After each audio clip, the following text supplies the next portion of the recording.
भारत में live in relationships को लेकर लोगों के मन में कई तरह की बातें हैं। समाज का भी सोचने का नजरिया अलग है और इसको लेकर कानून की भी कुछ बंदिशें हैं। लिव इन रिलेशनशिप को हालांकि समाज धीरे धीरे स्वीकार कर रहा है।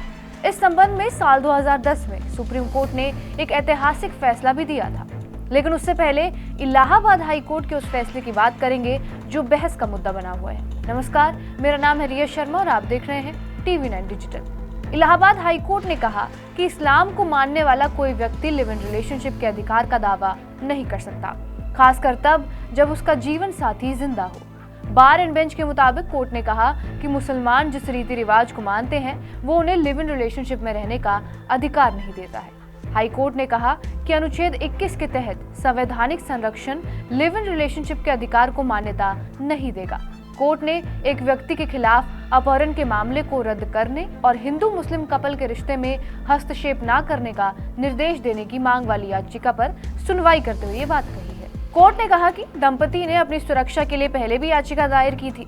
रिकॉर्ड से अदालत ने पाया कि मुस्लिम व्यक्ति पहले से ही एक मुस्लिम महिला से शादी कर चुका था और उसकी 5 साल की बेटी भी है। अदालत को बताया गया कि मुस्लिम व्यक्ति की पत्नी को उसके लिव इन रिलेशनशिप पर कोई आपत्ति नहीं थी क्योंकि वो कुछ बीमारियों से पीड़ित थी। बाद में कोर्ट को बताया गया कि शख्स ने पत्नी को 3 तलाक दे दिया है। 29 अप्रैल को कोर्ट ने पुलिस को मुस्लिम व्यक्ति की पत्नी को पेश करने का निर्देश दिया और उसे और उसके लिव इन पार्टनर को भी उपस्थित रहने के लिए कहा था। एक दिन बाद कोर्ट को बताया गया कि उस व्यक्ति की पत्नी उसके दावे के अनुसार उत्तर प्रदेश में नहीं बल्कि मुंबई में अपने ससुराल वालों के साथ रह रही थी। कोर्ट ने कहा कि अपहरण के मामले को रद्द करने की मांग करने वाली याचिका वास्तव में हिंदू महिला और मुस्लिम पुरुष के बीच लिव इन रिलेशनशिप को वैध बनाने की मांग करती है। कोर्ट ने अपने फैसले में कहा कि अगर 2 व्यक्ति अविवाहित हैं और बालिग हैं तो वो अपने तरीके से जिंदगी जी सकते हैं, लेकिन इस मामले में लिव इन रिलेशनशिप को वैध नहीं ठहराया जा सकता है। पत्नी के अधिकारों के साथ साथ नाबालिग बच्चे के हित को देखते हुए लिव इन रिलेशनशिप को आगे जारी नहीं रखा जा सकता है।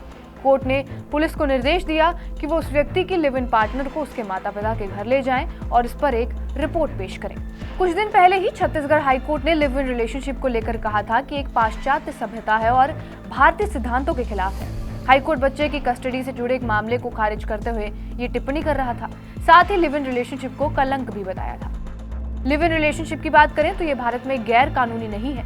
कोई 2 जोड़ा जो किसी भी लिंग का हो सकता है और वो एक साथ रह सकते हैं। दोनों की उम्र 18 साल से ज्यादा होनी चाहिए। संविधान के अनुच्छेद 21 के तहत लिव इन जोड़ों को जीने का अधिकार है। साल 2010 में सुप्रीम कोर्ट ने लिव इन रिलेशनशिप पर एक ऐतिहासिक फैसला सुनाया।